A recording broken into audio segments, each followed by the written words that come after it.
మీద గిన్నెలో నీళ్ళు పెట్టాను, గోరువెచ్చగా ఉండాలి. స్టవ్ ఆపేసుకుందాం. ఒక అరకప్పు ఇడ్లీ రవ్వ వేడి నీళ్ళలో 10 నిమిషాలు నానబెడదాం. ఒక అరకప్పు వరిసి రవ్వ తీసుకున్నాను, సన్నీళ్ళు పోసి నానబెట్టుకుందాం. కప్పుతో అరకప్పు బియ్యపు రవ్వ, ఇది మెత్తటి రవ్వ, ఇది కూడా నీళ్ళు కలుపుకుందాం. ఇవన్నీ కూడా ఒక 10 నిమిషాలు నానబెట్టుకుందాం. ఈ కప్పుతో కప్పున్నర మినపగుళ్ళు నానబెట్టాను, ఒక 6 గంటలు నానబెట్టాను, కడిగేసాను. మెత్తగా మిక్సీ పట్టుకుందాం. ఇది ఇలా మెత్తగా రుబ్బుకోవాలి. బరిసి రవ్వ నానిపోయింది. ఈ రవ్వను మెదుపుకుని ఈ పిండిలో కలుపుకోవాలి. అలాగే బియ్యపు రవ్వ, ఇది మెత్తటి రవ్వ, ఇది కూడా నానిపోయింది. ఇది ఇడ్లీ రవ్వ, ఈ రవ్వ శుభ్రంగా కడిగేసాను. ఇప్పుడు 3 ఇందులో వేసుకుని కలిపేసుకుందాం. పిండి అంతా కలిసిపోయి నానిపోయింది. ఉల్లిపాయ పచ్చిమిర్చి వేసేసుకుని కలుపుకుని ఇప్పుడు బోండాలు వేసుకుందాం.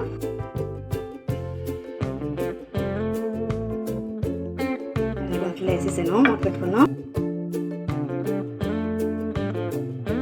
మళ్ళీ మూత పెట్టుకుందాం.